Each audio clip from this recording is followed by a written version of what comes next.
One fateful day in a sterile hospital waiting room, a wealthy and ruthless CEO's carefully constructed world is shattered when he recognizes the name of a woman fighting for her life, a woman he once cruelly destroyed years ago. Now, faced with her terrified young daughter and the weight of his own regret, he is forced to choose between the cold ambition that defined him and a chance at redemption he never thought he deserved.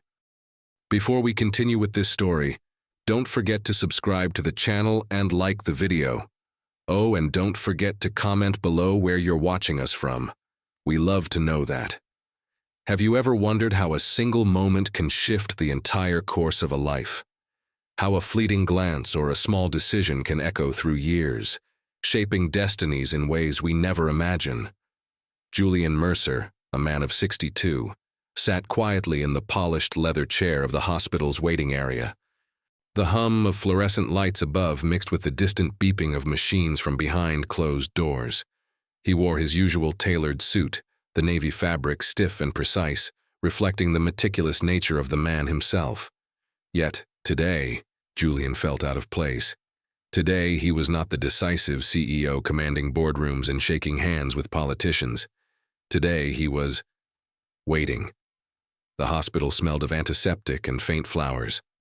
The scent, though clinical, brought back a memory Julian had tried for decades to bury.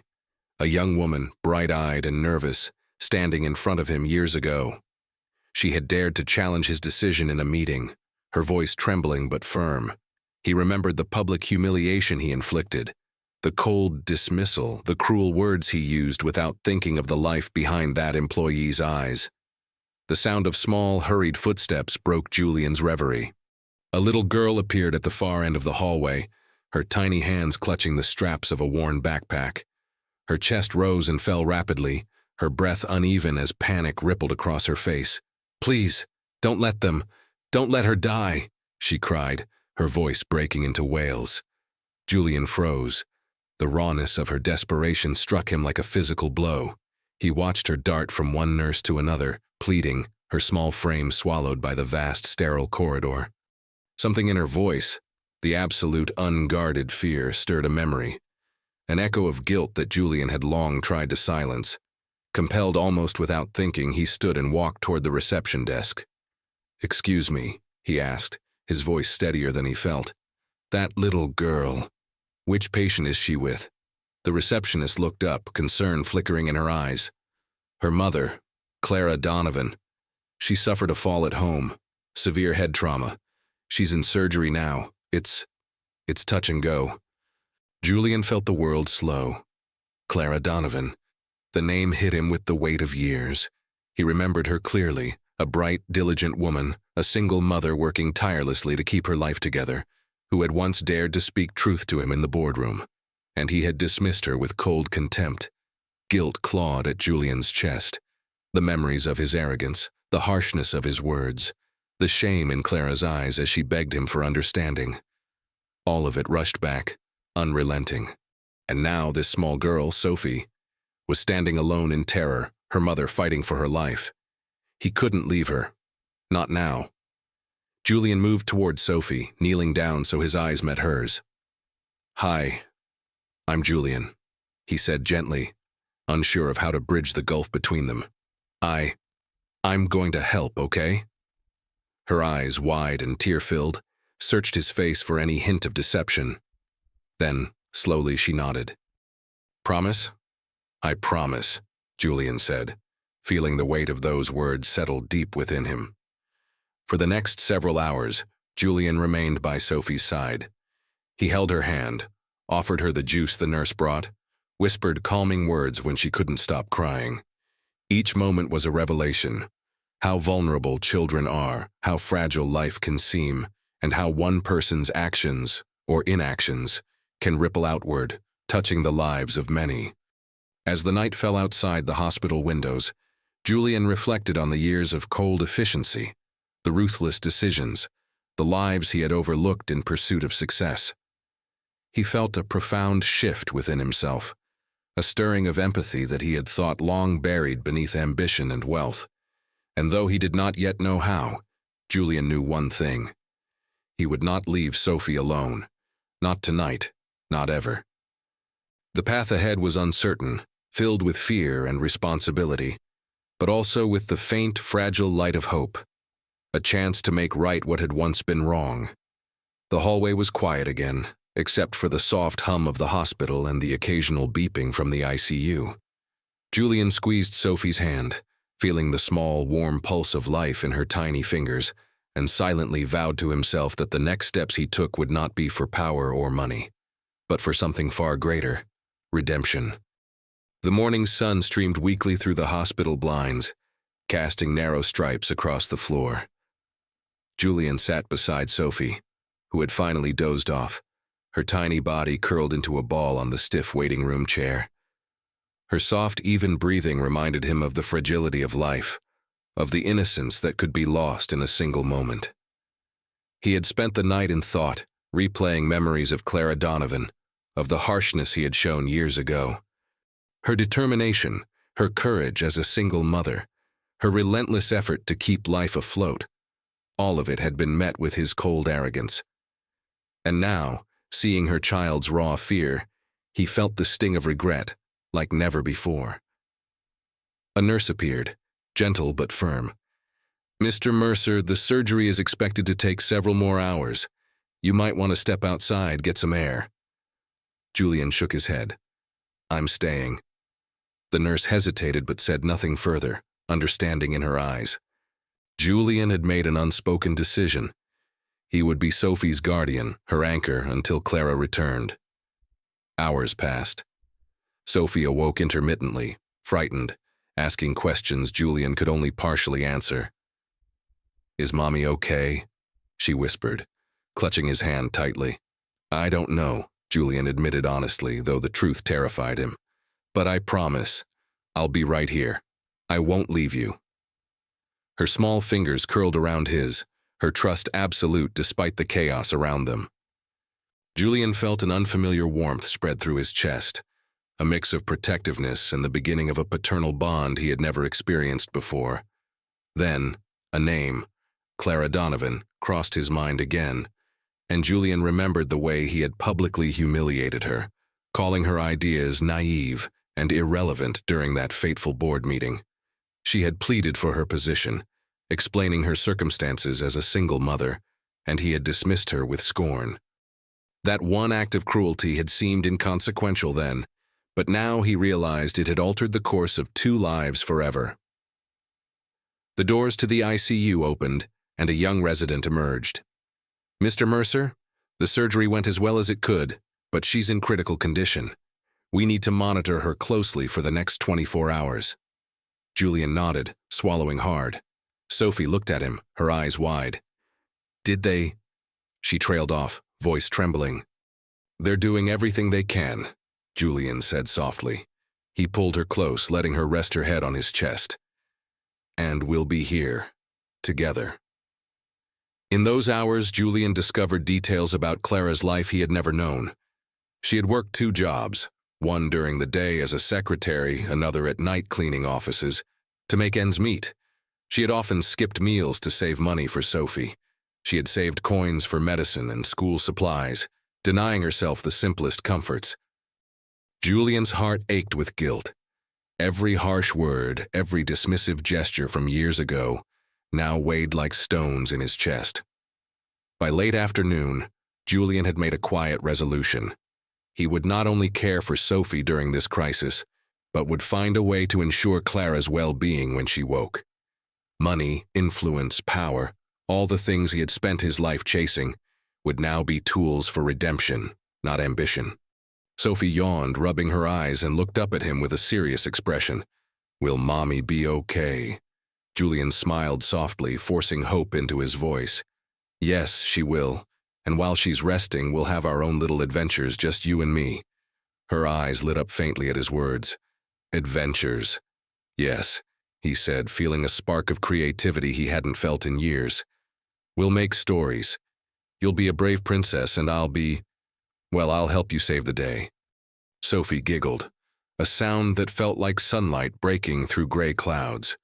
Julian realized then that he had not only taken responsibility for her safety, but had begun to rediscover parts of himself long buried: compassion, patience, and the ability to imagine a world beyond profit margins and boardroom conflicts. As night fell, Julian remained in his chair, Sophie asleep in his lap. He thought about Clara, about the years of absence, about the consequences of his past actions. And he understood something profoundly simple. Sometimes, life gives second chances not just to those we have hurt, but to ourselves. He squeezed Sophie's small hand gently, whispering into the quiet room, "We'll get through this. Together." And in that quiet, dimly lit waiting room, Julian Mercer, the man who had once measured life in numbers, deadlines, and deals, felt the stirrings of something far more meaningful: responsibility, connection, and the first faint pulse of redemption. The next morning, the hospital corridors buzzed with the rhythm of routine: rolling carts, murmured conversations, and the faint whir of ventilators in distant rooms. Julian Mercer, however, felt none of the usual detachment that came with efficiency and control. Today, the world seemed sharper, more immediate, more fragile. Sophie clutched her tiny backpack as they walked together toward the hospital cafeteria. Her small hand held firmly in his, Julian felt a deep sense of duty settle in him, a responsibility that no contract or boardroom meeting had ever demanded. "Can we get chocolate milk?" Sophie asked with wide eyes, as if courage itself could be found at the bottom of a cup. "Of course," Julian replied, masking the tremor in his voice. He bought her the milk and a small pastry, watching her eyes brighten at the simple gesture. She ate slowly, savoring every bite, as if tasting comfort for the first time in days. While she ate, Julian's thoughts wandered back to Clara Donovan. He had to ensure she received the best care possible. No expense was too great, no detail too small. He called the hospital administrator, arranged for the most experienced neurosurgeons to monitor her, and ensured every treatment option was explored. He even contacted a specialist he had known professionally, someone renowned for handling complex cases, and arranged for a personal consultation. All the while, Sophie chattered beside him, her innocence weaving a fragile web of life around him. She spoke about school, about her favorite stories, about how she imagined her mother coming back as a queen and her as the brave princess. Julian listened, and for the first time in decades he felt a story forming, not one for shareholders or board members, but for someone whose life depended on hope. Later he returned to the ICU, where Sophie sat on the edge of a chair, peering through the glass doors at her mother. Julian knelt beside her. "She's strong," he said softly. "The doctors are doing everything they can, and when she wakes, you'll be there with her." Sophie nodded, her little face tight with anxiety. "I hope she remembers me," she whispered. "She will," Julian assured her, "and you'll remember her too. Always." It was in these moments, quiet and intimate, that Julian began to understand the depth of human resilience. He saw in Sophie the same determination that Clara must have shown every day of her life, a courage born not from privilege, but from necessity. And he realized how much he had taken for granted in his own life, where comfort and wealth had insulated him from the raw, unfiltered struggles that defined real existence. By afternoon, Julian decided to take action beyond the hospital walls. He instructed his legal team to create a confidential trust fund for Clara and Sophie, enough to cover medical expenses, living costs, and future education. The trust would be anonymous, ensuring that Clara's recovery and Sophie's childhood would be free from the shadows of his past mistakes. When Julian returned to Sophie with a book he had bought, a collection of illustrated fairy tales, he found her tracing the lines of her mother's name on a piece of paper. "I want to write stories for Mommy," she said quietly. Julian smiled, his chest heavy with emotion. "Then we'll do that together," he said. "You and I. Every day we'll make up stories, and you'll tell her when she wakes." As night fell, Julian remained in the hospital, watching Sophie sleep once more. He reflected on the transformation already underway within himself. The cold, detached man he had once been was giving way to someone who felt acutely the consequences of his actions. Every decision, every choice carried weight, and now, for the first time, he understood that true influence came not from power or money, but from compassion and presence. Julian thought about Clara, about the years he had wasted chasing ambition at the cost of humanity. He thought about Sophie, about the innocence he was now sworn to protect, and he felt something that had long eluded him: purpose. In the quiet of the hospital room, he whispered to himself, "I can make this right. I have to." And in that promise, Julian Mercer, once a man of cold calculation, began to take his first steps toward redemption. Not for himself, but for the lives he had touched, for the mother fighting to live, and for the child who believed, against all odds, that a prince, or in this case a protector, could save the day. The morning light filtered softly through the hospital blinds, painting the ICU in warm shades of gold and white. Julian sat beside Sophie, who clutched a small stuffed rabbit tightly to her chest. The night had been long, filled with restless dreams and whispered prayers. Yet as dawn broke, there was a subtle shift in the room, an almost imperceptible change that carried the weight of hope. "She moved her fingers," whispered Sophie, her voice trembling.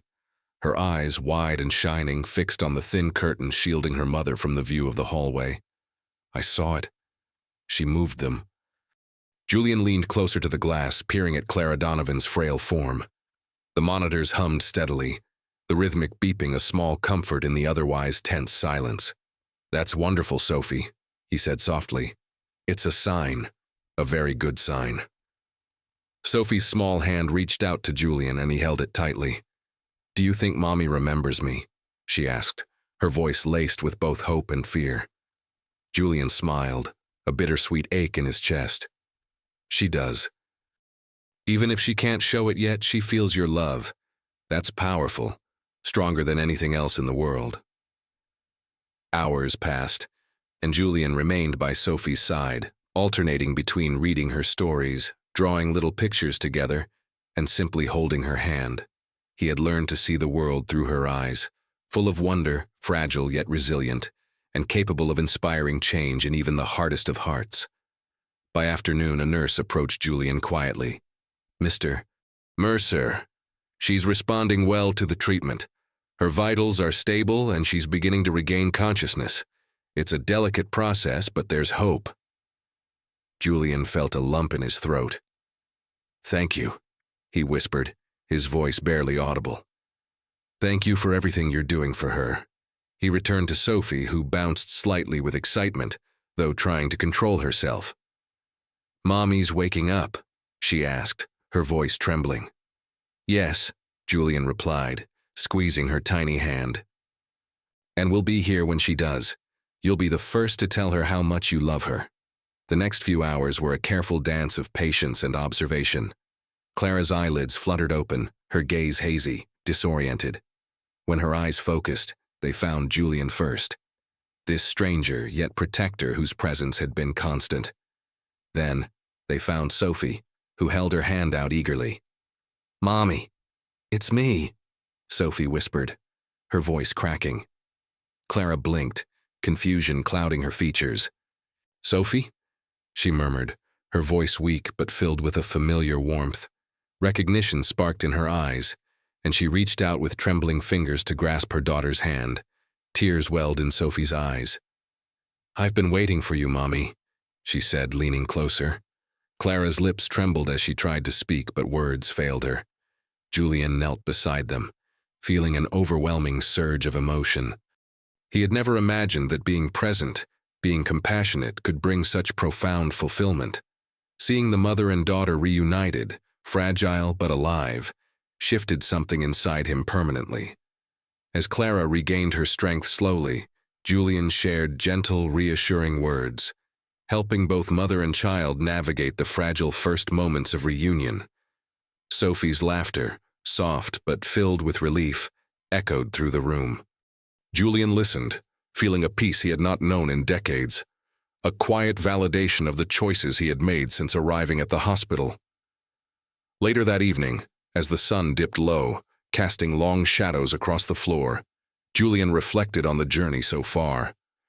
He had witnessed despair, fear, and helplessness. He had also witnessed courage, love, and the indomitable strength of the human heart.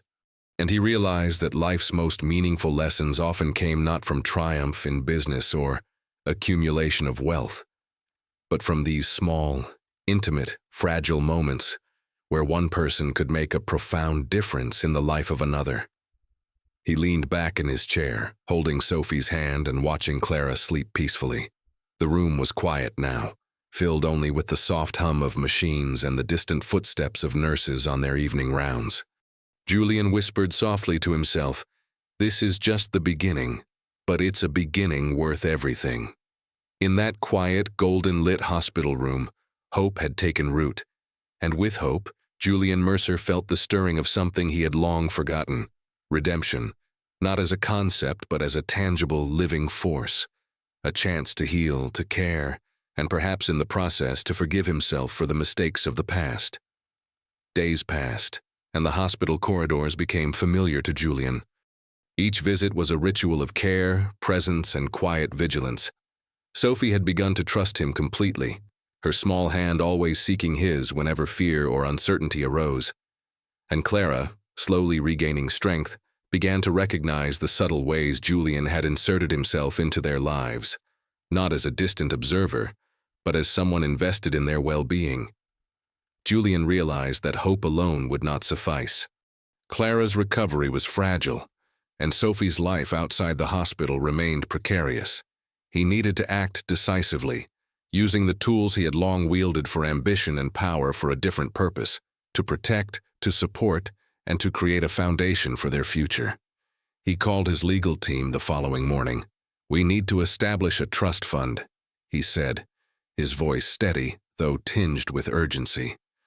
"It must cover medical expenses, living costs, education, everything they could possibly need. And it must be anonymous.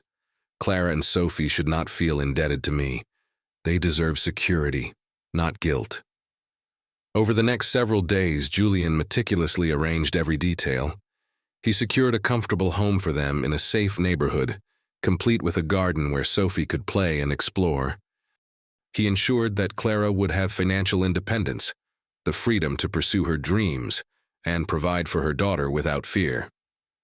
And he arranged for educational funds, envisioning a future where Sophie could grow into a confident, brilliant young woman, capable of achieving anything she desired.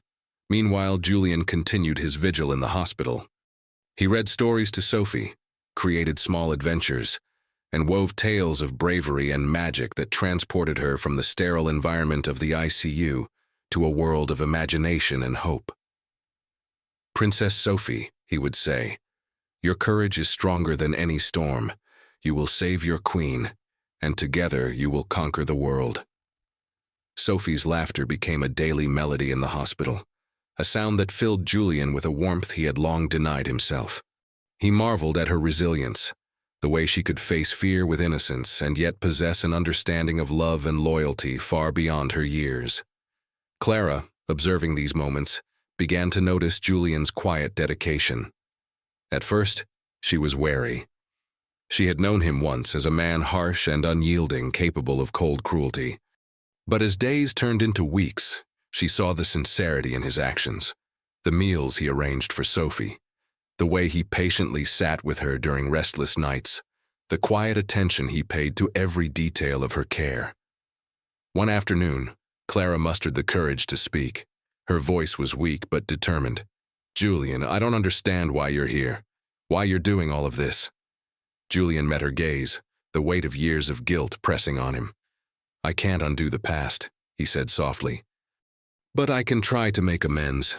For you, for Sophie. I know I caused you pain once. I want to help now if you'll let me."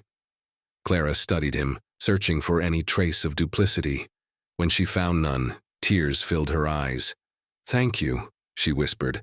I don't know what to say." "Say nothing," Julian replied. "Just focus on getting better. That's all that matters." In the quiet of the hospital room, a fragile truce with the past was formed. Julian's actions spoke louder than words, And slowly, Clara began to allow herself to believe that not all of her world was defined by hardship and cruelty. She saw that kindness could come from unexpected places, even from someone who had once caused deep pain. That evening, Julian returned to his apartment, a modest place he had chosen after years of luxurious isolation, and reflected on the transformations occurring not just in Clara and Sophie, but within himself.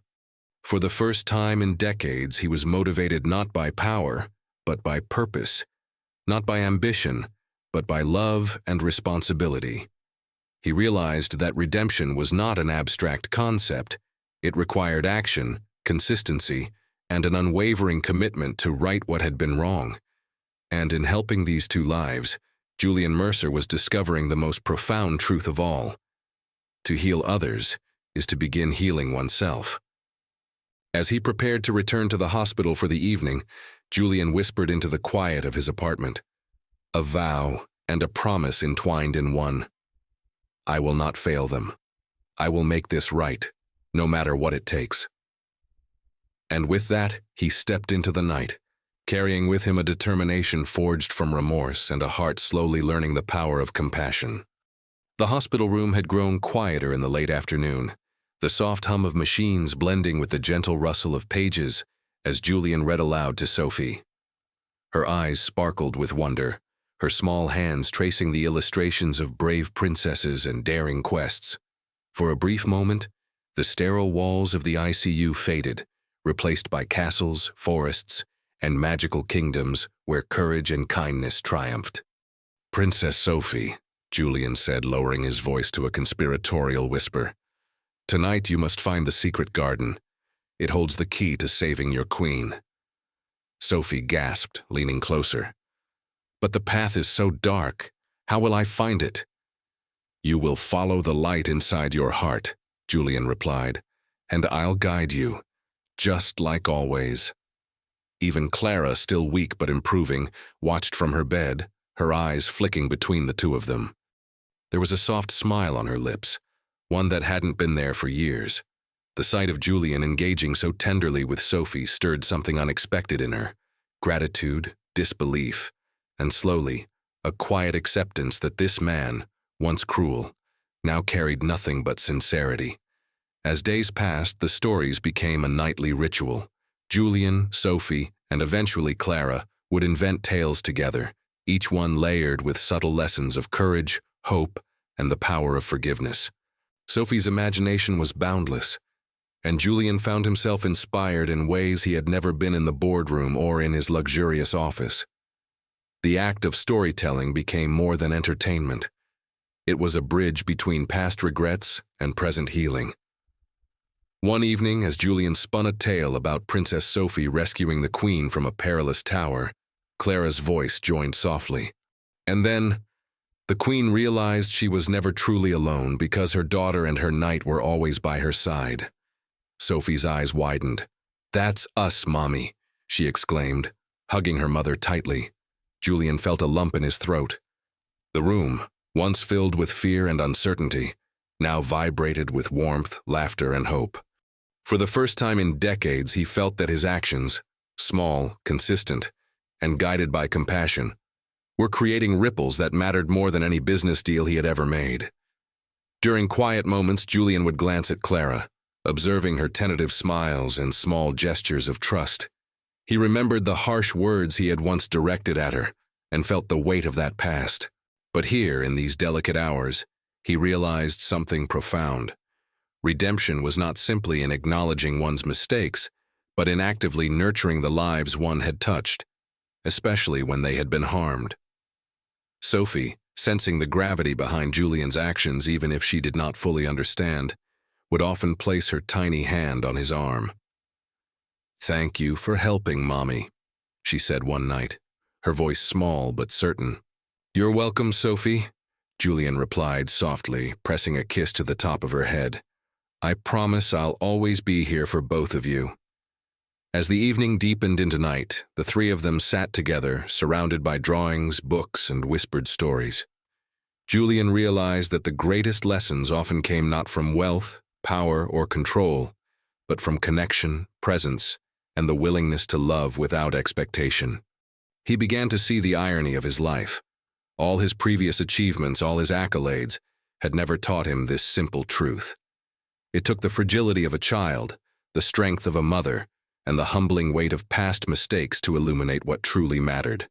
In that quiet, magical room, Julian Mercer, a man once defined by ambition and cold calculation, found himself changed.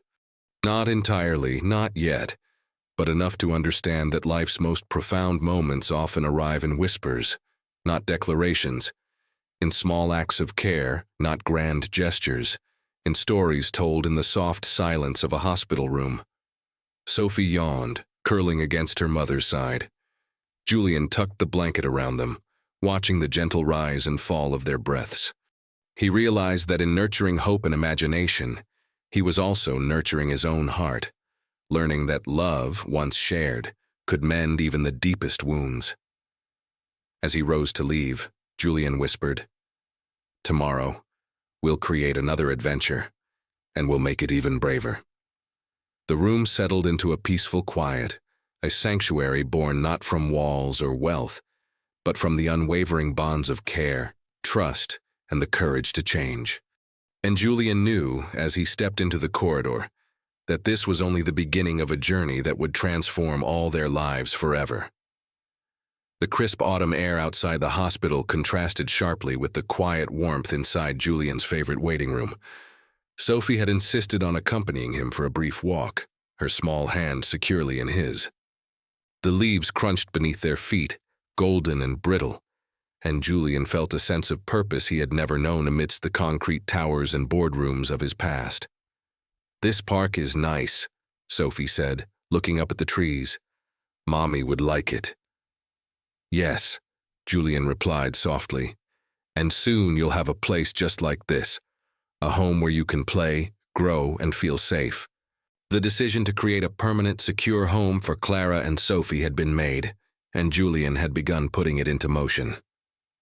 His team was already scouting neighborhoods, securing a house with a garden for Sophie to explore, and arranging for Clara's medical needs to be fully covered. Education funds were being prepared, ensuring Sophie could pursue her dreams without constraint. Every detail, every consideration, was meant to give them stability, security, and peace. Back in the hospital, Julian visited Clara, who was now awake more consistently, her strength returning day by day. She greeted him with a tentative smile, still cautious but warmer than before. "You've done so much. I don't know how to thank you," she said, her voice weak but steady. "You don't need to thank me," Julian replied. "I made mistakes before. I just want to make things right now. That's all." Clara studied him, her eyes searching for sincerity. "And Sophie?" Julian glanced at the child who was perched on the edge of her mother's bed, coloring in a book. "Sophie has been my guide. She's taught me more about courage and hope than I ever learned in all my years." Sophie beamed, showing her mother the bright colors she had chosen. "Look, Mommy, the princess is saving the queen." Clara's lips trembled into a soft laugh, the first genuine one since the accident. The image of her daughter, fearless in imagination yet tender in heart, filled Clara with warmth. She looked at Julian again, realizing that his actions were not a fleeting gesture, but a sustained commitment, a promise to protect and nurture, no matter the personal cost. Later that evening, Julian walked Sophie back to the hospital room after a brief respite. "Tomorrow we'll start planning your new home," he said gently. "A place where adventures happen every day and you won't have to worry about anything else." Sophie's eyes widened. "Really? We're going to have our own house?" "Yes," Julian smiled, "with a garden, books, and a place where magic is always possible." The next few days were filled with visits to potential houses, discussions with legal advisors, and meticulous arrangements for Clara's recovery at home. Julian became a silent architect of their future, ensuring that nothing was left to chance. Every phone call, every document signed, every little detail reflected his commitment to making amends for the past.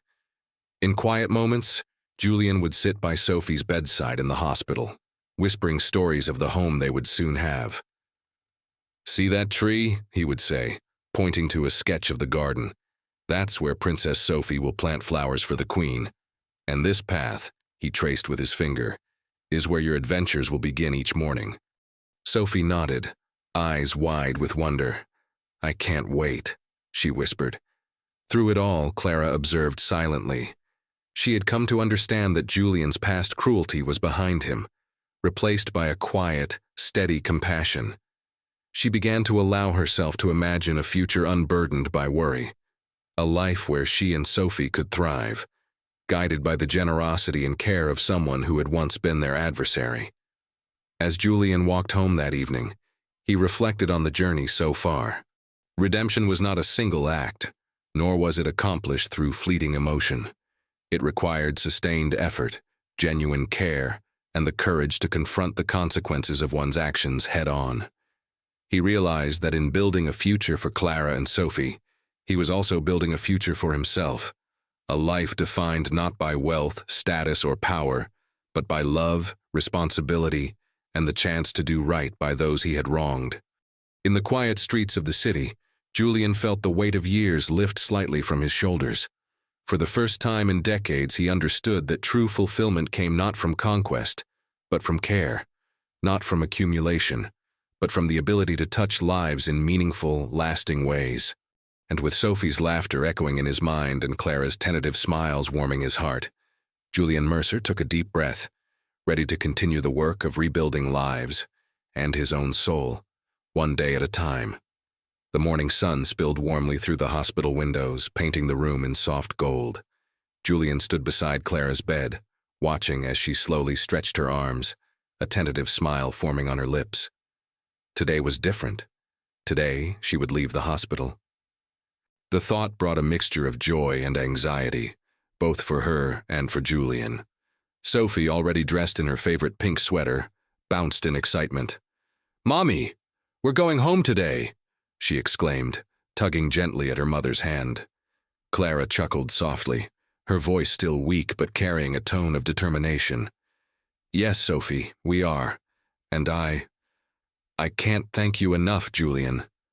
Julian shook his head, a small smile tugging at his lips.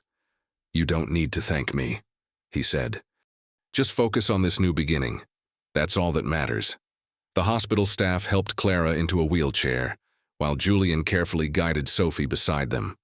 The ride through the corridors was slow, but every step brought a new sense of hope. Other patients and visitors smiled at the sight, a little girl holding tight to her mother, accompanied by a man whose quiet dedication radiated care and protection. Once outside, the crisp air felt invigorating.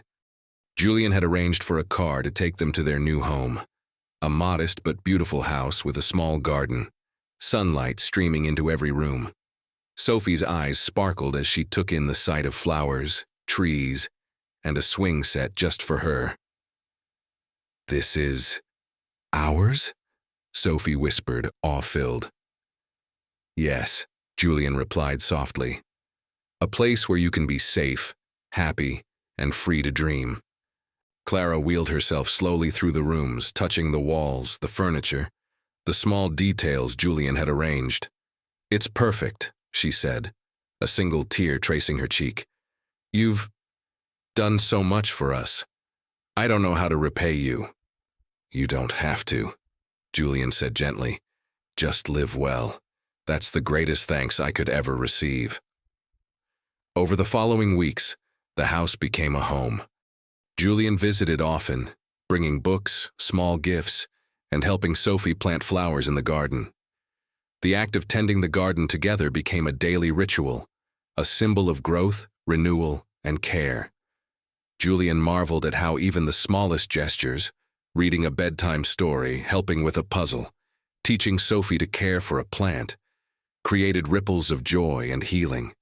Clara, gaining strength and confidence, began to take on more responsibility, running errands and preparing meals.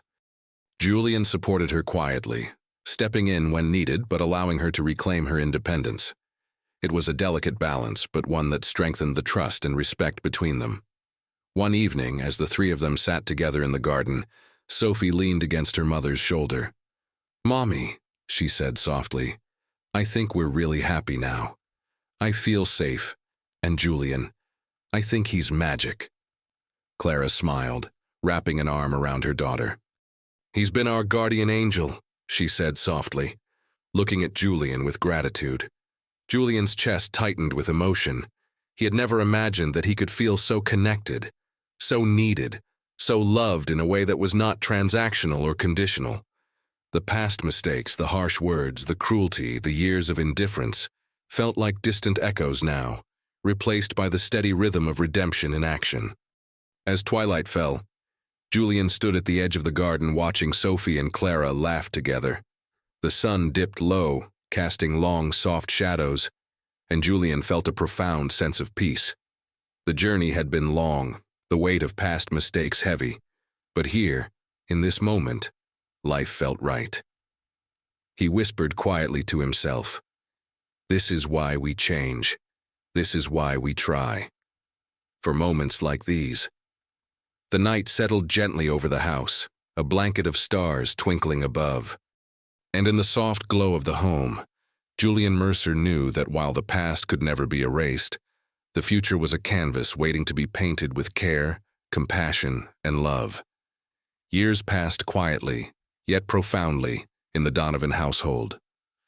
Sophie grew into a bright, curious child, her laughter and curiosity filling every corner of the home Julian had helped provide. Clara regained her strength fully, her spirit vibrant and resilient. The small garden they had planted together flourished, each flower a testament to care, patience, and the life they were rebuilding. Julian remained a constant presence, though not intrusive. He had learned the delicate balance of being supportive without overshadowing Clara's authority as a mother. Weekends were often spent exploring museums, attending concerts, or simply reading stories in the sunlit garden. Sophie's imagination blossomed, her fascination with science and medicine growing alongside her love for the fairy tales Julian wove each night. One afternoon, as Julian watched Sophie leaf through a book about the human brain, she looked up at him with determined eyes. "I want to help people, Julian. Like the doctor who saved Mommy. I want to be just like him." Julian's heart swelled. "And you will," he said softly. "You have everything it takes, courage, compassion, and the drive to make a difference." Clara, observing the exchange, felt a quiet pride and gratitude. Julian's guidance, patience, and unwavering support had helped cultivate Sophie's potential, shaping a young woman with not only intellect but profound empathy. The family had become a unit of strength and love, each member contributing to the other's growth. Behind the scenes, Julian had continued his careful work to secure their future. He maintained the trust fund he had established, ensuring that Sophie's education and Clara's well-being were never in doubt. Though anonymous, the fund provided them with comfort, security, and the freedom to pursue their dreams without fear. Julian found solace in knowing that his past mistakes could be countered with meaningful, lasting action, proof that even the deepest regrets could be transformed into hope. As Sophie approached her teenage years, Julian observed subtle changes, confidence in her stride, intelligence in her words, and a resilience that mirrored her mother's. Clara encouraged her studies, nurturing her curiosity, while Julian remained a quiet mentor, sharing wisdom when needed, guiding without imposing. One evening, as the family sat together under the stars in their garden, Sophie asked, "Do you think we'll always be okay, Julian?" Julian smiled, his gaze sweeping over the home, the garden, and the lives he had helped rebuild. "Yes," he said, "because we've learned how to care, how to forgive, and how to act with love. That's the foundation of everything." Clara placed a hand on his shoulder, a gesture of silent acknowledgement. "You've done more than we could ever imagine," she said. "Not just for us, but for yourself, too. You've changed, and in doing so, you've given us a life we never thought possible." Julian felt a quiet ache of humility. Change had not come easily, nor had redemption. But standing there, watching Sophie grow into a young woman with boundless potential, and seeing Clara's strength and serenity, he understood the true measure of his journey. It was not in wealth, power, or accolades. It was in the lives he had touched, the hearts he had helped heal, and the love he had allowed himself to give. As night deepened, the family lingered in the garden, the stars above shimmering like a promise of endless possibilities. Julian knew that the seeds he had sown, through care, empathy, and unwavering dedication, were blossoming into something far greater than he could have imagined. Sophie's future was bright, and Clara's life was secure. Yet it was the transformation within Julian himself that marked the most profound triumph. He whispered quietly, more to himself than anyone else, "We can't change the past, but we can shape the future, and that's what truly matters." The night settled around them, peaceful and serene, a testament to perseverance, love, and the power of redemption. The Donovan family, once fractured and fearful, now stood united, resilient, and full of hope for all the tomorrows yet to come. 18 years had passed since the day Julian first walked into the hospital, a man burdened by ambition and remorse. The Donovan household had transformed over the years, from fragile beginnings into a sanctuary of love, growth, and hope. Sophie, now a young woman of remarkable intelligence and compassion, prepared for one of the most important moments of her life, her graduation from a prestigious university, a step toward becoming a neurosurgeon, just like the doctor who had saved her mother. Julian adjusted the tie he rarely wore anymore, his heart pounding with anticipation and something deeper, pride, humility, and a quiet hope. He had been invited to the ceremony by Clara, who wanted him to witness the fruition of years of care, resilience, and love. Yet he wondered if he deserved to stand there, knowing the weight of the mistakes he had made long ago. The ceremony hall was filled with family, friends, and fellow graduates. As Sophie walked across the stage to receive her diploma, her eyes searched for Julian in the crowd. When they met, she gave a small, knowing smile, a recognition of the man who had shaped her life behind the scenes, whose silent acts of devotion had given her the chance to flourish. After the ceremony, Sophie approached Julian with a small envelope. "This is for you," she said softly, her eyes reflecting gratitude and understanding. Julian accepted it, his hands trembling slightly. He opened the envelope to find an invitation to her graduation celebration, accompanied by a note from Clara. "The past is behind us. Perhaps it's time for a new beginning." Tears welled in Julian's eyes as he looked at Sophie. "You've done it," he whispered. "You've truly done it." "I had help," Sophie said with a small laugh, "and someone to believe in me when I couldn't always believe in myself." Her gaze lingered on him, filled with unspoken understanding. Julian thought back to the first time he had held her tiny hand in the hospital, feeling the weight of responsibility and the possibility of redemption. Every decision, every act of care, every moment he had spent building a life of love and security for Clara and Sophie culminated in this moment. It was a full circle, a journey from regret to purpose, from isolation to connection. Later, as Julian walked alone through the quiet city streets, memories of the past decades washed over him. The coldness, the cruelty, the mistakes, all had led to this awakening, to the chance to reshape his life through compassion, empathy, and consistent action. He realized that redemption was not a single act, nor a moment of dramatic confession. It was a lifelong commitment to do right, to care deeply, and to act selflessly. Sophie's laughter echoed in his mind. Clara's smile lingered in his heart, and for the first time, Julian felt a profound sense of peace. He had not only helped repair 2 lives, but had rediscovered his own humanity, finding fulfillment in the service and love he had once denied himself.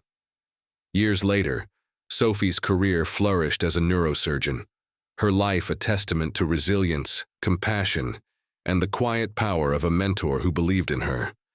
Clara's bookstore, Moonlight Tales, became a cherished place in the community, where children and adults alike discovered the magic of stories, imagination, and hope. Julian, having transformed his company into a model of ethical leadership, lived modestly but fully, a man who had learned that wealth and status were fleeting, but love, care, and redemption were eternal. And then, one evening, Sophie visited Julian in his modest office, handing him a second envelope. This one contained no note, only a simple card, an invitation to her wedding. She smiled warmly. "You've been part of my life from the very beginning. I wanted you there, not just as a guest, but as someone who made this life possible." Julian felt tears sting his eyes, a mix of joy, gratitude, and the quiet satisfaction of knowing that his journey from remorse to redemption had truly come full circle. For the first time, he understood the profound truth. It was never too late to change, to love, to make amends, and to create a legacy that mattered. As he looked out the window at the glowing city lights, Julian whispered softly, "The past is behind me, but the future is ours to build." And in that moment, surrounded by love, forgiveness, and the lives he had helped transform, Julian Mercer finally felt whole.